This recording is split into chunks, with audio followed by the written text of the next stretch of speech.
Hey everyone, so for today's video, not exactly Halloween themed per se, I guess it is, but when we all think of bats, immediately we think of vampires, vampire bats, and things like that, where, vampires have been around European culture and folklore since the 18 and 1700s, between energy and sickness to blood that we think of these days.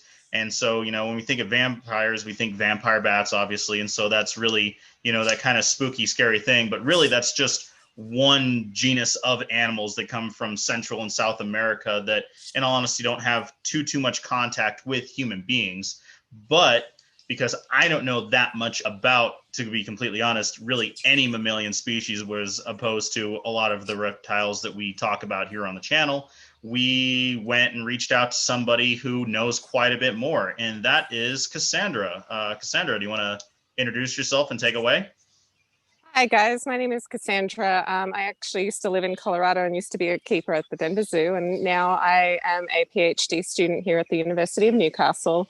My PhD solely focuses on the hunter-gatherer, like prey preferences of hunter-gatherers, but I do quite a lot of have quite a good research base on bats. So currently, I'm joined by well over 1,000 grey-headed flying foxes, or fruit bats.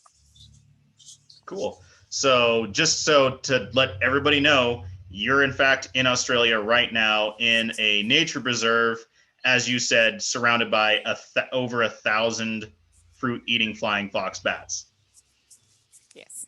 Okay, that is awesome. Really cool. So, okay, so we're gonna try not to keep this too basic, but so what are flying foxes? So, we talked about vampire bats. They drink blood and they have a really weird metabolism where they actually can process that and such as that. And then we have two other types of bats. Basically, there's the insectivores, which live in caves and they leave nightly, but then there's fruit bats. And so those are the flying foxes, correct? So what is kind of like the big behavior and habitat and just kind of biological differences between flying foxes and, say, the insectivore or even vampire bats? Sure. Um, so we actually have a lot of insectivore bats and flying foxes here in Australia, and they overlap sort of in habitats. And so typically the flying foxes will typically hang out in the canopy area, and then flying foxes are typically in the canopy area, and the insectivore, the sort of like the insectivorous bats or some of the microbats as well, they typically hang out in the mid-level because that's kind of where the insect trail is for flying insects. So we're right now in what's a kind of temperate rainforest, but megabats, like the flying foxes, can typically hang out in mangroves, even in urban areas where there's fruit trees. So they have a varied habitat. Cool. So, how many species of flying fox are native to Australia overall, and kind of the area where you are? Overall in the continental Australia, there's four species. So there's the grey-headed flying foxes, as you see above me. There's there's black flying foxes. There's also little reds. And then there's also the spectacled flying foxes. So the spectacled ones are typically found in Queensland, and the other three you can find in New South Wales, where I am. Cool. And so I think some people might have a little bit base knowledge. So flying foxes are I think so they're flying foxes are just the category of the megabats. So the large, usually more diurnal species of bats that are usually typically fruit eaters. What is the largest species of flying fox? Oh, it's a species in Oh, did it's I? in the Pacific Islands. I think it's the Sunda, if I'm not mistaken. I'm probably wrong on that one, but Oh, it's it's okay. somewhere in the Pacific Islands. Okay, then how Yeah. about just Australia then, the largest Australia? Oh, the largest I'm pretty sure is the spectacled, followed by the grey-headed flying fox. The grey-headed flying fox does have a good wingspan. The wingspan's probably about 3 feet. That's which is pretty big when we think about the typical microbats that people here in the States see are probably what, 2-3 ounces at most. Yes. Yeah, they're pretty little guys. So are these So bats normally, once again, because I think that's where most people have their base knowledge is, they're typically they are nocturnal. They come out at dusk, return at dawn, usually into different roosts, trees, caves, even bat houses, things like that. So what's kind of the typical behavior you see with the gray-headed flying foxes? So it's typically the same as the other bats. They do fly out, at dusk and then come back at dawn after they've had their feed throughout the day. And yeah, they typically go after certain trees that have like paler flowers because that's kind of what they see at night. They do have good vision. So that whole phrase "blind as a bat" isn't necessarily isn't correct, but they also have a really good sense of smell as well. They do not rely on any type of like echolocation or sonar. So that's how they sort of find their trees that they will go and forage on. And then when it's time to come back, they usually have the same sort of roosting sites. So this Blackbutt Nature Reserve is one of the populations in New South Wales. So this is one of their roosting sites here. There's also one in this area called Carrington, which is probably another about 20 minutes away. So, but they have specific areas that they'll go to, so foraging sites. So the ones in Carrington will go to, near the ocean, whereas these guys will go more inland. Cool. For foraging. Okay, cool. Because I know you were in Colorado for a while, but do the flying foxes there kind of have the same, I guess, stigma that a lot of the microbats have here in the States and probably have elsewhere too, where for a long time they were almost considered pests? Do the flying foxes kind of have that same unfortunate reputation? Yes, they do. And I'm glad you brought that up because they can do a lot of damage to fruiting trees, and farmers don't typically like them, where it does result in illegal killings of the flying foxes. And yes, they are regarded as pests simply because in the urban areas, they like to, forage on people's fruit trees. And unfortunately, the cars are parked there. And so you just end up, waking one morning and your car's just utterly filthy because these guys have been foraging all day. So people don't necessarily like them in urban areas. The other thing too is that they do carry, they can carry Lissa virus, which is deadly to humans. So yeah, there is quite a lot of stigma, and it really didn't help, especially in this current pandemic. Right. So I'll just leave it at that. Okay. So, but and I know Australia doesn't necessarily have the best track record with pest species like with emus, but yeah, the emu war. Did but is there? I'm aware, like with the kind of current attitudes with the pandemic that you brought up, but is there at least kind of similar to here in the States where there's kind of like a grassroots kind of I guess group or feeling behind of, hey, these guys are important. They're amazing pollinators. They help spray. They help they help spread the fruits, among other things. They help with the environment. Is there a little bit of a movement there with flying foxes as well as with the microbats as well?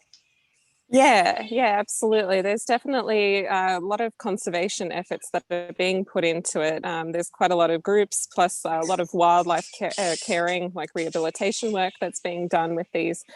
There is actually currently some research that's being done to show people that these guys are great bioindicators. So they're great, they're sort of great indicators of how the environment is doing. So they did a research on sort of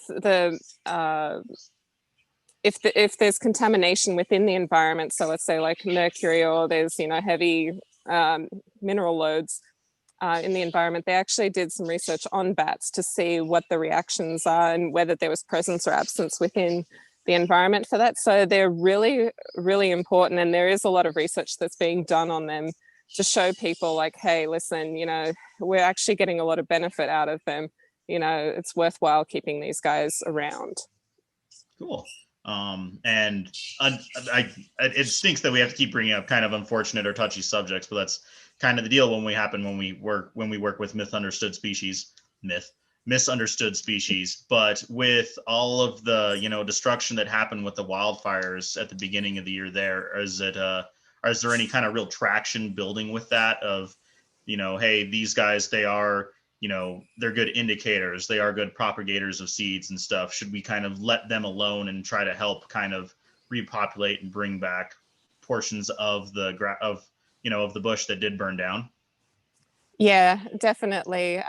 So when the wildfires actually came about, what happened is there was a lot of orphaned juvenile bats, and so they were actually brought into the wildlife carers, and you started seeing a lot of people getting interested in grey-headed flying foxes, to the point where bat pouches were something that everybody in the community was willing to make for the bats.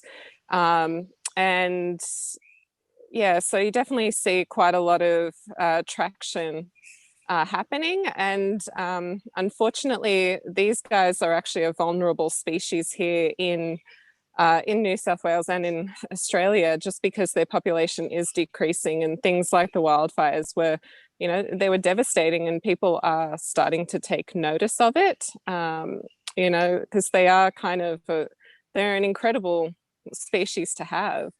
And there are a lot of benefits to having them as well. So yeah, cool, exactly, definitely.